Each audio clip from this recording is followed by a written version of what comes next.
Have you ever caught yourself wondering, how did that person even get into a position of power?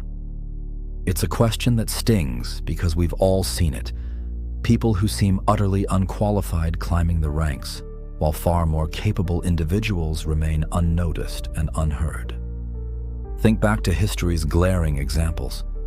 Emperor Nero, who supposedly played music as Rome burned, or more recently, Elizabeth Holmes, who built a multi-billion-dollar empire on technology that was never real. This pattern is so common, it almost feels intentional. But what if it actually is? What if there's a disturbing method to this madness?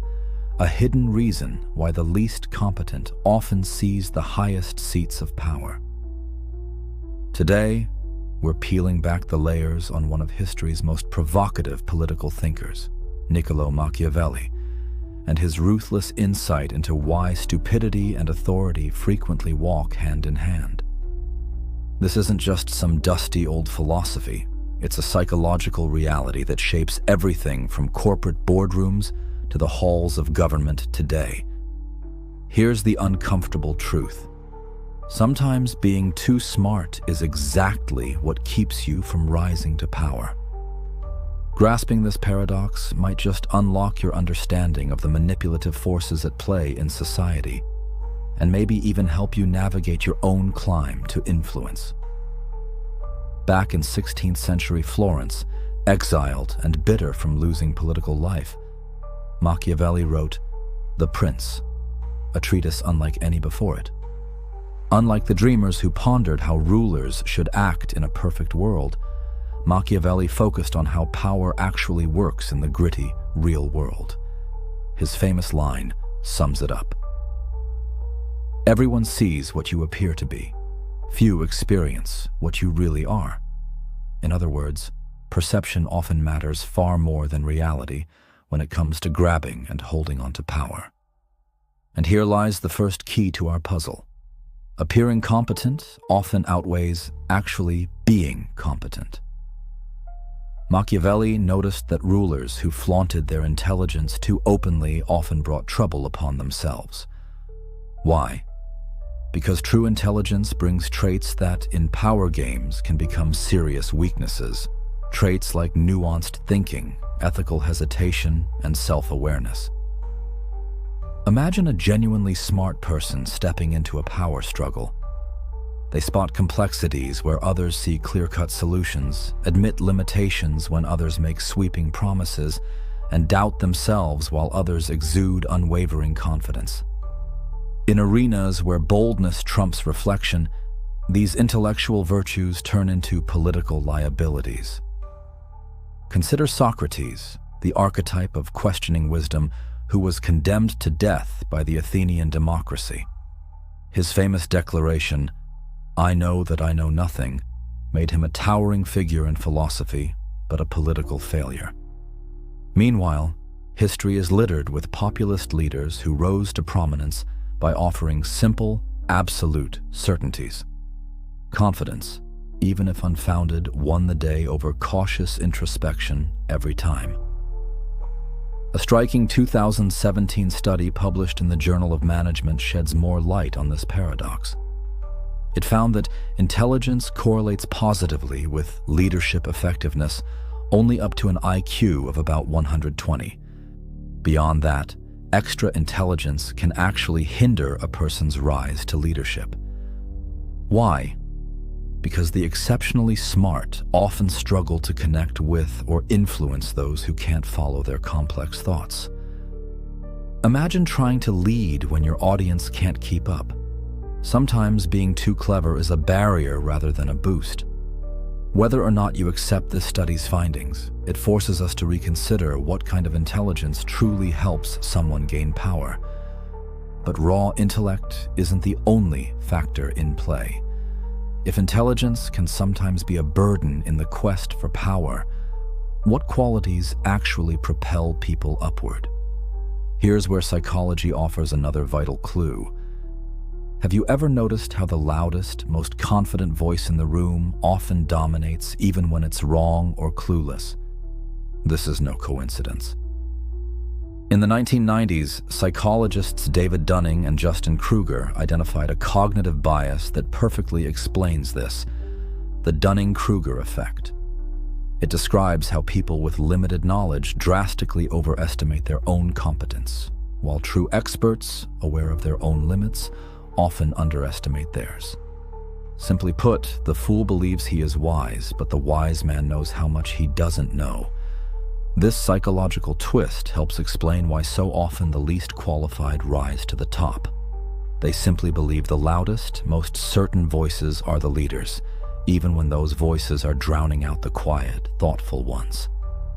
Understanding this helps us see the invisible forces that put the least competent in power, and maybe gives us a chance to change the game.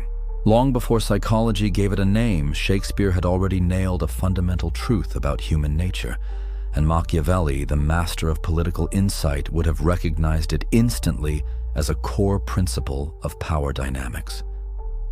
Modern science now confirms what these thinkers intuited centuries ago. A 2020 study published in the Journal of Personality and Social Psychology revealed that people who display overconfidence are more likely to be seen as leaders by their peers, regardless of whether they actually possess the skills or knowledge to lead effectively. It turns out that the illusion of certainty often outweighs real expertise. Take, for example, historical and contemporary figures whose supreme self-assurance propelled them into leadership despite questionable competence. George Armstrong Custer, whose unwavering confidence led to disastrous military decisions, nevertheless climbed the ranks rapidly and commanded unwavering loyalty. In the tech world, founders who speak with absolute conviction, painting grand visions, often secure massive funding and fervent followings, sometimes overshadowing more cautious, experienced entrepreneurs. Adam Neumann of WeWork epitomizes this. Despite a shaky business model, his unshakable confidence attracted billions in investment and a cult-like devotion. This phenomenon is global. Japan's Masayoshi Son of SoftBank lost tens of billions on failed bets, but maintained investor faith through sheer personality force. Russia's post-Soviet oligarchs rose not on merit, but on connections and relentless self-belief. Singapore stands out as a notable exception, having built intentional safeguards to prevent charisma and confidence from overriding true competence in leadership selection. Research from Stanford and the University of Houston in 2012 underscores a troubling trend. Narcissism, not ability, is often the best predictor of who ascends to leadership in unstructured groups. These narcissistic-led groups don't necessarily perform better. They simply believe they do. Why does this happen? Our brains rely on mental shortcuts when sizing up others. Confidence signals competence. Decisiveness implies clarity of thought. These heuristics helped our ancestors navigate straightforward challenges. But in today's complex world, where genuine expertise means embracing uncertainty, they often mislead us. This confidence illusion explains how incompetent leaders rise, but there's a darker layer beneath. A mechanism that entrenches their power long after they've taken the helm. Machiavelli was sharp enough to observe this in The Prince. Incompetent rulers surround themselves with even less capable followers.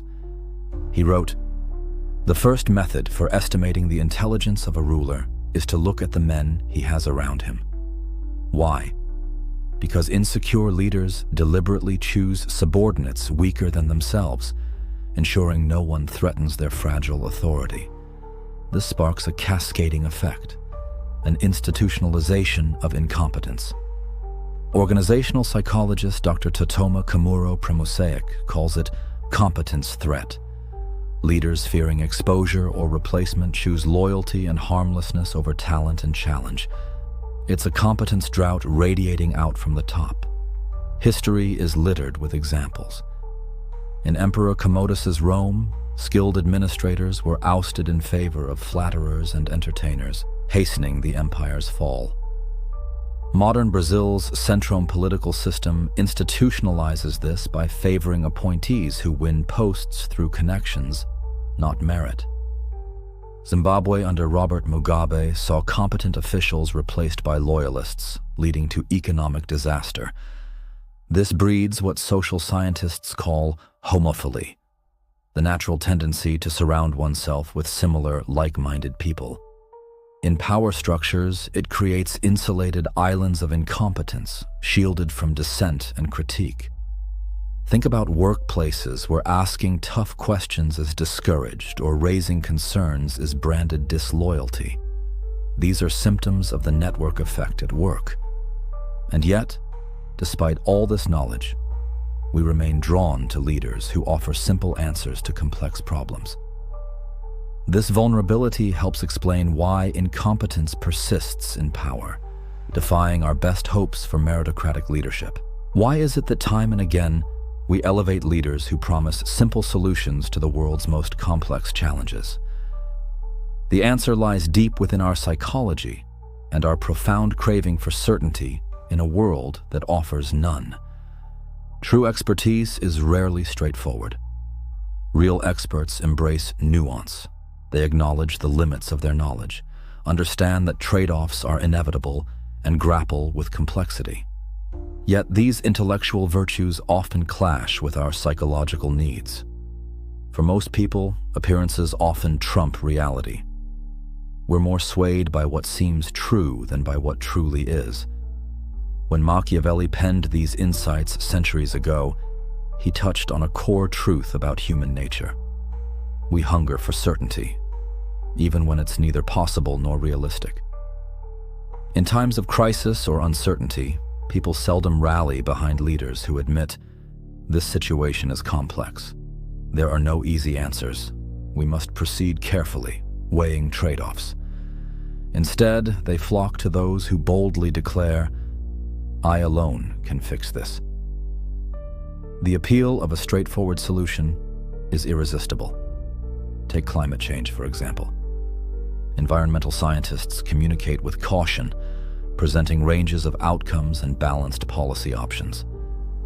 In stark contrast, popular figures on both sides offer absolute certainties, confident slogans that simplify and reduce a multifaceted issue into a single, digestible narrative.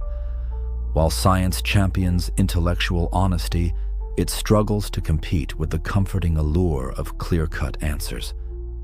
The healthcare debate follows a similar pattern.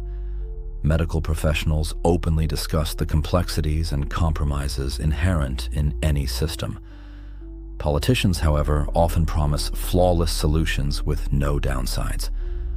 Unsurprisingly, the public tends to support the simplistic, definitive pitch, even if it's unrealistic. A revealing experiment at Yale in 2017 uncovered just how deeply this desire for certainty skews our reasoning. When faced with complicated policy issues, people's ability to interpret data correctly hinged largely on whether the conclusions aligned with their pre-existing beliefs. Even the most mathematically gifted participants demonstrated the strongest biases, using their intellect not to uncover truth, but to defend preferred outcomes. This phenomenon is known as cognitive closure, our desperate need to escape ambiguity by clutching on to definitive answers. Research shows that when people feel threatened or uncertain, their craving for cognitive closure spikes dramatically. They gravitate toward black and white thinking and become more willing to follow authoritarian leaders who radiate absolute confidence. The more terrifying and complex the world feels, the more vulnerable we become to simplistic thinking and to the leaders who exploit it. It's like a psychological immune system breakdown. Precisely when we need careful, nuanced thought, we fall prey to intellectual shortcuts. Reflect on your own experience.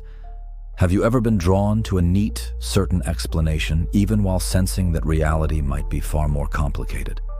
This internal tug-of-war is the principle at work. But there's a darker layer here, one that explains why intelligence alone doesn't safeguard us from manipulation or poor leadership. Machiavelli's insight cuts to the heart of this. Moral scruples, while noble, can actually hinder intelligent individuals in power struggles. In his most infamous advice, Machiavelli stated that a leader must learn when to abandon goodness and use cunning strategically. Intelligent people often develop sophisticated moral frameworks, but these can become shackles in fierce competitions. Those unburdened by ethics can wield strategies that their principled rivals refuse to touch. They can break promises without hesitation, smear opponents with lies, and exploit fears others dare not address. Look to history. Cicero, brilliant and principled, lost out to Julius Caesar, who brazenly crossed ethical lines and shattered the old rules. Caesar's willingness to defy norms, literally crossing the Rubicon, secured his dominance, while Cicero's moral rigidity led to his downfall. Today, the same dynamic plays out in politics and organizations alike. Ethical candidates struggle against opponents who deploy deception, character assassination, and ruthless tactics. In power games, moral restraint often becomes a liability rather than a strength. Researchers at the University of British Columbia have uncovered a striking pattern. Psychopathic traits, like a blatant lack of empathy, when paired with social charm, often accelerate a person's rise through the ranks. This isn't isolated to one culture either. From the ruthless Shenu archetype of Chinese businesswomen to Nordic corporate environments that pride themselves on collaboration, manipulative leaders frequently outpace their more ethical counterparts.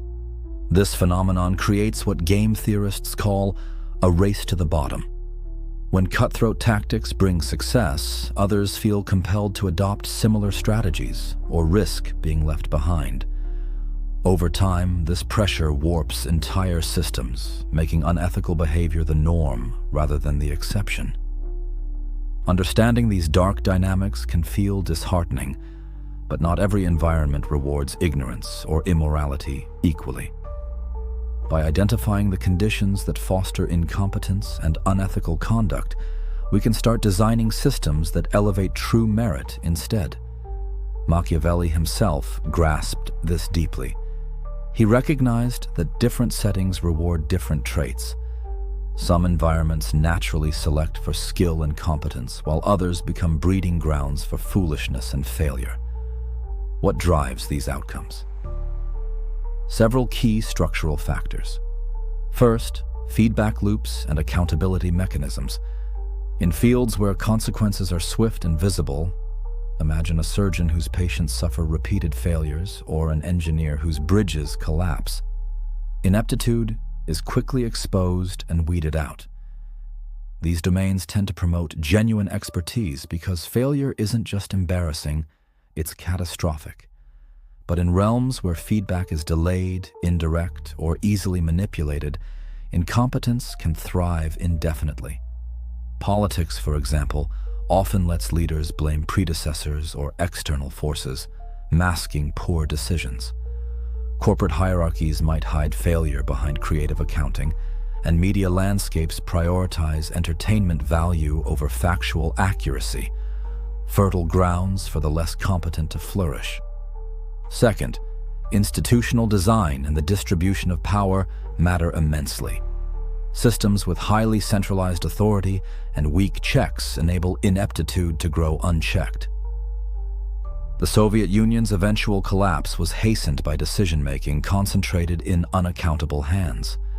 In contrast, Germany's dual-board corporate governance, which separates oversight from management, provides a structural safeguard against bad leadership.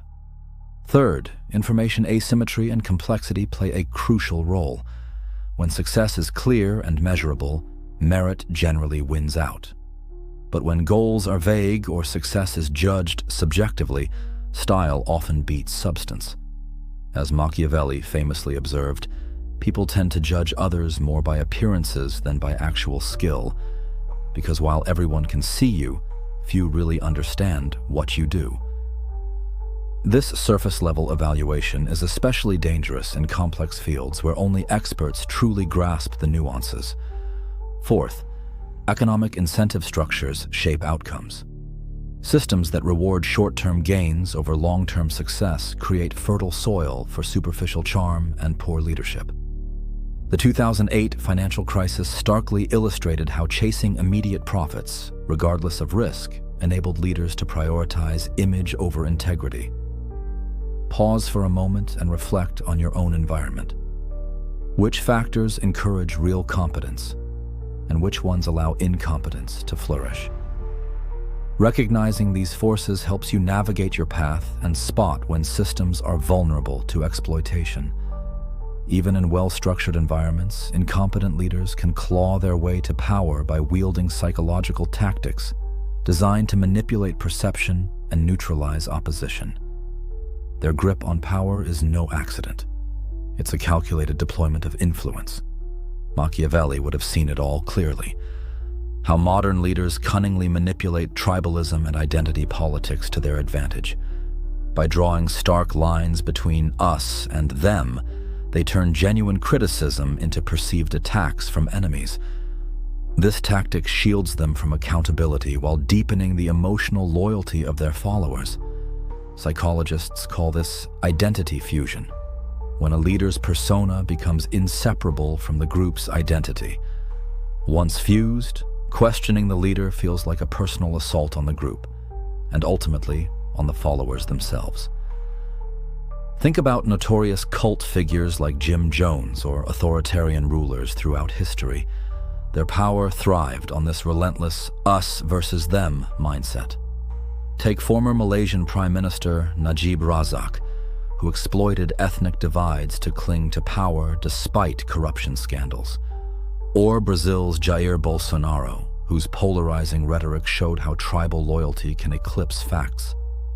Next, these leaders bombard us with endless chaos, crises and controversies designed to overwhelm our cognitive capacity.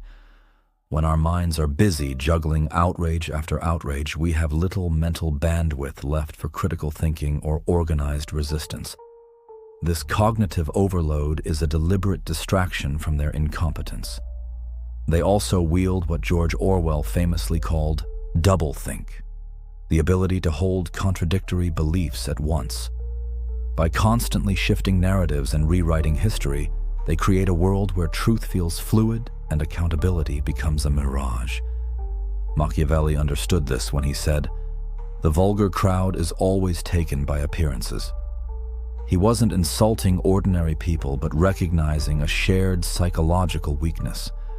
Our brains evolved for simpler times, making us vulnerable in today's complex information landscape. Economic insecurity is another powerful lever these leaders pull. When people struggle or fear for their future, they become ripe for promises of easy fixes to tangled problems.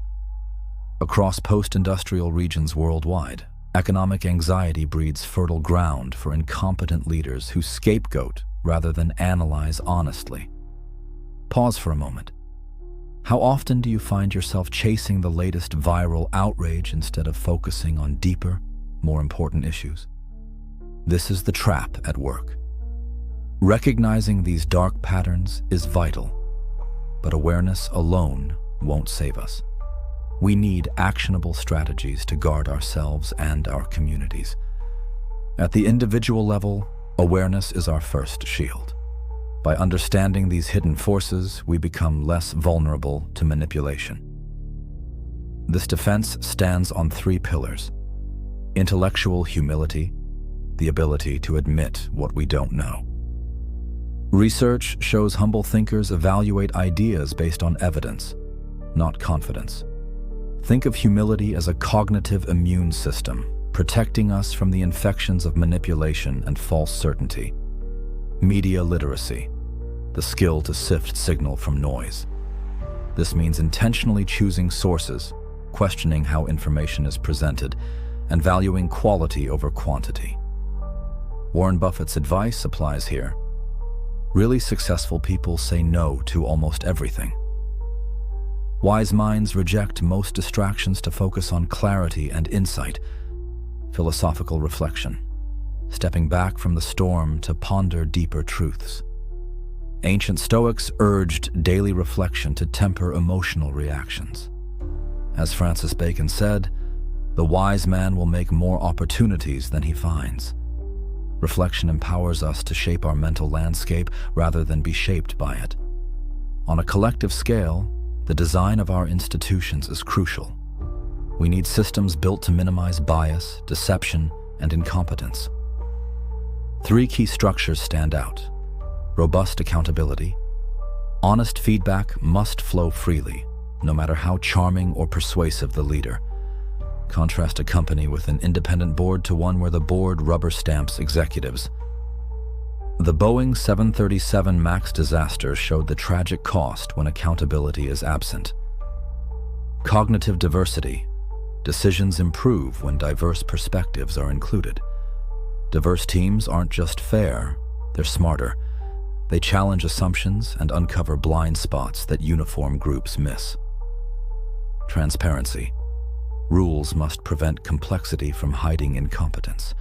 Sunshine laws and conflict of interest disclosures expose truth, making it harder for jargon and secrecy to protect failure. Education ties it all together. Beyond technical skills, we must cultivate critical thinking and ethical reasoning. Athens built the academy. Florence nurtured humanists. Great civilizations didn't just teach facts, they fostered wisdom. Ask yourself, in your community, which protections exist? Which are missing? Imagine if we rebuilt our systems around competence, humility, and truth. What kind of world would emerge? As we conclude, let's return to Machiavelli. Often misunderstood, he wasn't endorsing the manipulations he described.